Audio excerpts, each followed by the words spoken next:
Bienvenidos a este video. Mi nombre es Emanuel de Mata y aquí vamos a explorar qué es la mente. La mente pensada mucho más allá del estudio del cerebro. En este viaje vamos a ir desde la escala microscópica de los genes y de las neuronas hasta las dinámicas sociales, culturales y simbólicas que nos constituyen como personas. Comprender la mente exige articular biología, cultura, individuo, comunidad, evolución, desarrollo y muchos otros temas.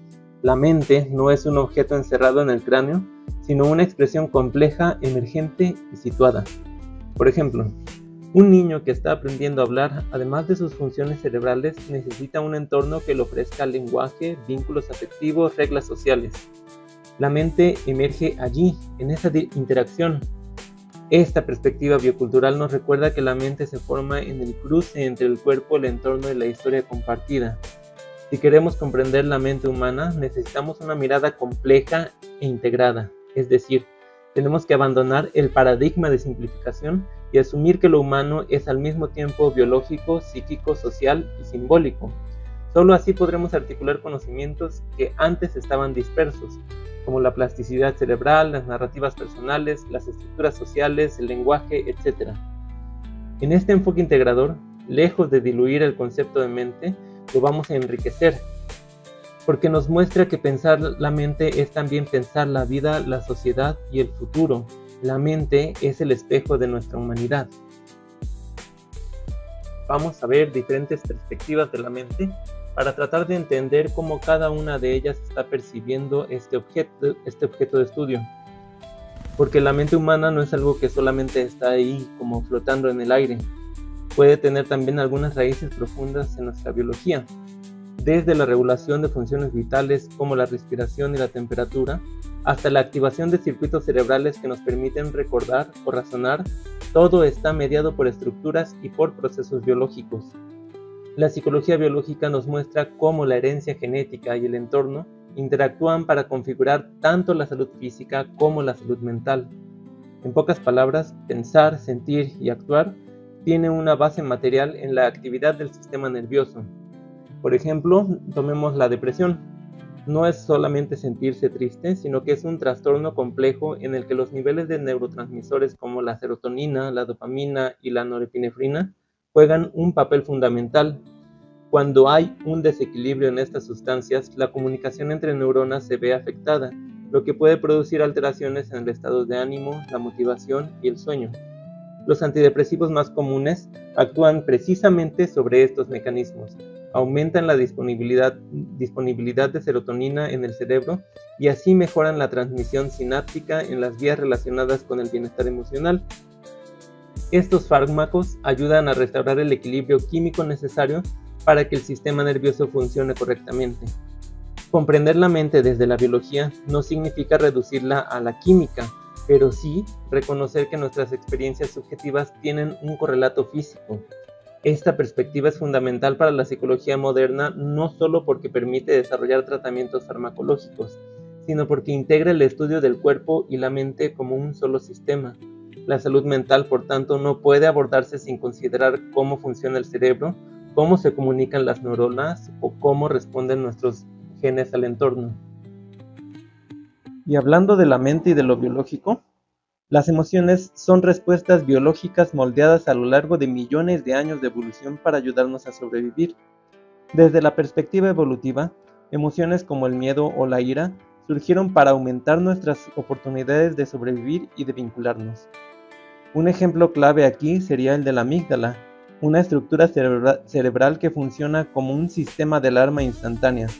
Si percibe una amenaza, reacciona incluso antes de que pienses en ello. A esto, Daniel Goleman lo llama el secuestro de la amígdala. Es lo que hace que grites, que corras o que te paralices sin siquiera darte cuenta.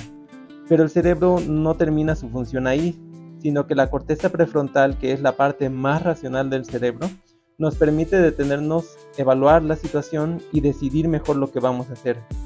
Esta capacidad de manejar emociones no elimina las respuestas automáticas, pero sí las transforma en herramientas útiles. Este conocimiento tiene implicaciones clave en la terapia y en el desarrollo personal. Técnicas como el mindfulness, la respiración diafragmática o el entrenamiento en habilidades socioemocionales se apoyan en esta comprensión neurobiológica. Ayudan a calmar la amígdala, a activar la corteza prefrontal y tomar mejores decisiones. Comprender cómo funciona nuestro cerebro es también una herramienta para vivir mejor, para decidir con responsabilidad sobre nuestras acciones. Por eso, tus emociones no son enemigas, sino que más bien son las aliadas evolutivas que puedes aprender a comprender y a regular para decidir y actuar con mayor responsabilidad en el mundo. Si las emociones surgen de forma automática y la corteza prefrontal participa en la toma de decisiones racionales, entonces, ¿qué pasa realmente en la mente cuando estamos decidiendo? La psicología cognitiva se centra en los procesos mentales internos, es decir, cómo percibimos, cómo recordamos, cómo razonamos, cómo decidimos, etc. A diferencia del conductismo, que solo observaba la conducta, la psicología cognitiva infiere lo que ocurre en la mente a partir de lo que hacemos. Por ejemplo, si resuelves un rompecabezas, no solo estás moviendo las piezas, estás utilizando la atención, la memoria de trabajo, la planificación, etc. Estudiar cómo lo haces permite construir modelos mentales de cómo pensamos. Cuando tomamos una decisión, nuestra mente no funciona como un interruptor que elige sí o no. En realidad, se activa un sistema cognitivo complejo. La corteza prefrontal evalúa opciones, predice consecuencias, compara experiencias previas y regula posibles reacciones emocionales. Pero al mismo tiempo, la memoria de trabajo sostiene la información relevante y la atención filtra distracciones. Todo esto ocurre en segundos de forma integrada. Comprender todos estos procesos es clave en la psicología clínica, educativa o del desarrollo. Nos ayuda a ver cómo los pensamientos influyen en las emociones, cómo aprendemos, cómo entrenar funciones como la atención o la metacognición, etc. Esta perspectiva cognitiva también ha dado lugar a una neurociencia cognitiva, que busca vincular la mente y el cerebro. Desde esta mirada, la mente no es pasiva, sino que más bien interpreta, construye y transforma el mundo de forma constante. La psicología humanista propone una visión radicalmente distinta de la mente. En lugar de enfocarse en lo patológico, lo mecánico o lo fragmentado, se interesa por la experiencia subjetiva, el potencial humano y la búsqueda de sentido. Aquí la mente no se reduce a neuronas o algoritmos cognitivos. Es un proceso dinámico que acompaña al crecimiento personal, la autoexploración y la autorrealización. La psicología humanista defiende que tenemos una capacidad innata para el desarrollo, incluso en condiciones difíciles. Cuando una persona atraviesa una crisis vital, como puede ser una pérdida, una decisión compleja, una búsqueda espiritual o algún evento canónico, lo que está en juego no es solo el control de sus emociones o la eficiencia de sus pensamientos. Está en juego el sentido de su propia vida, su visión de sí mismo, su capacidad de reconstruirse. Desde la mirada humanista, esto es parte esencial del funcionamiento mental. Y en psicoterapia, en lugar de buscar únicamente la eliminación de síntomas, se promueve un espacio donde la persona pueda explorar quién es, quién quiere ser y cómo vivir en coherencia con sus valores. Carl Rogers hablaba de la tendencia actualizante. Es esa fuerza interna que nos lleva naturalmente hacia el crecimiento si se dan las condiciones adecuadas. La mente, desde esta perspectiva, no es solo algo que responde, sino más bien es algo que crea. No solo procesa información, sino que genera el significado de esta información. Por ejemplo, piensa qué es lo que te da sentido cuando todo alrededor parece inestable. Desde la psicología humanista, pensar también implica explorarse, decidir quién queremos ser y construir una vida con sentido. Por su parte, el psicoanálisis propone que la mente es mucho más que lo que podemos ver o controlar.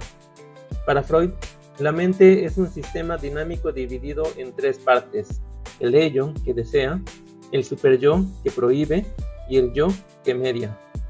La tensión entre estos tres genera conflictos, y muchos de ellos quedan fuera de lo consciente. Pueden ser reprimidos, pueden ser olvidados o disfrazados.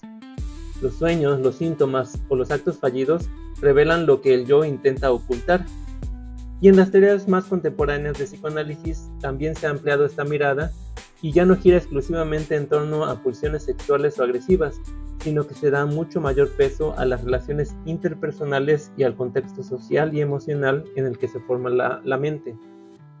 No somos solo un yo racional, somos una historia emocional, somos vínculos y somos significados. Por eso, la terapia psicoanalítica no busca corregir, sino explorar y comprender para ampliar la capacidad de autocomprensión y de cambio del propio paciente. Porque detrás de cada decisión puede haber un conflicto, y detrás de cada síntoma también puede haber un deseo no escuchado. ¿Tú reconoces algún conflicto en el que tus emociones no encajen con tus pensamientos? La neurobiología interpersonal es un campo interdisciplinario que busca integrar distintas ciencias para explorar qué significa ser humanos. No se limita al cerebro ni a lo individual. Su punto de partida es ambicioso: entender la mente desde los procesos moleculares hasta nuestras relaciones personales y nuestra conexión con el planeta. No se trata solo de sumar disciplinas, sino de tejer una visión coherente de lo humano. Este campo nos invita a dejar atrás la fragmentación del conocimiento y a pensar el bienestar como algo que es a la vez personal, relacional y ecológico. Por ejemplo, ¿qué haces tú cuando estás bajo presión? Tal vez respiras profundo, haces alguna meditación, tal vez hablas con alguien de confianza o tal vez buscas reconectar con la naturaleza.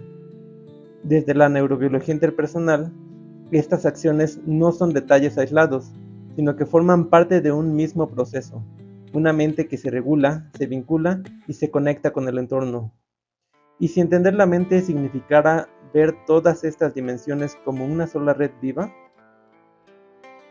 desde esta perspectiva, la mente no es una cosa que podemos ubicar dentro del cráneo, sino más bien un proceso emergente. ¿Y qué significa esto? Que la mente surge de la interacción dinámica entre el cuerpo, las experiencias personales y las relaciones sociales. No puede reducirse ni al cerebro ni a la conducta.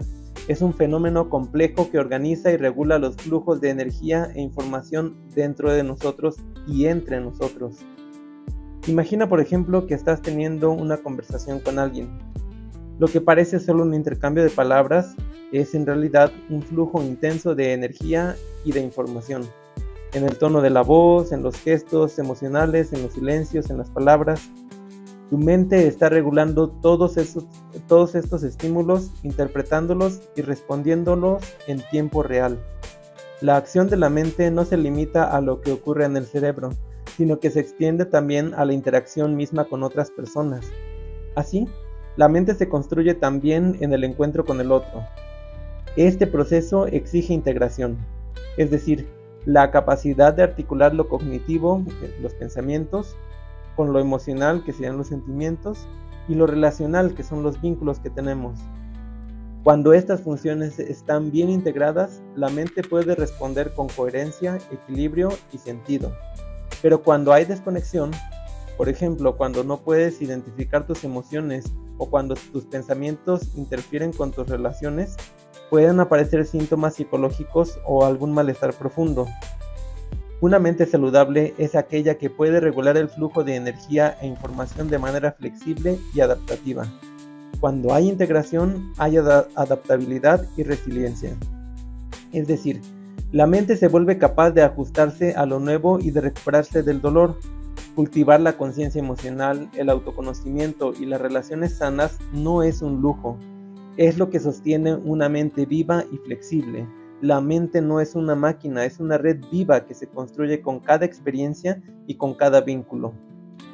¿Tus pensamientos, tus emociones y tus relaciones están en sintonía? Y entonces, ¿se puede explicar la mente desde una sola perspectiva? La verdad es que no.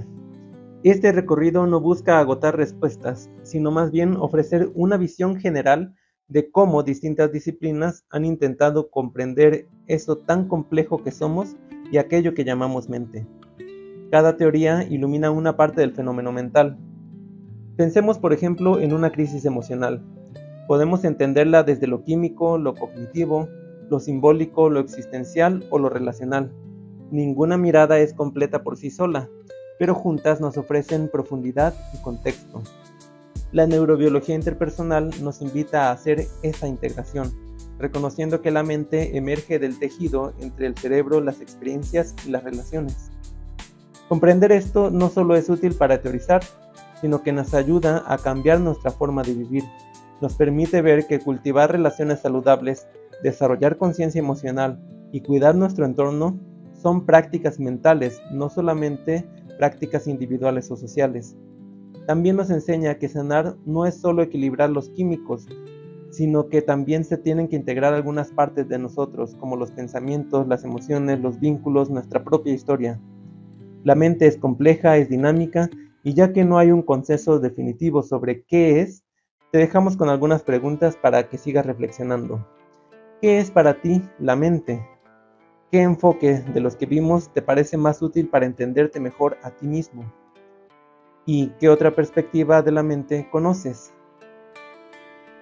Déjanos tus respuestas en los comentarios y muchas gracias por seguir con nosotros.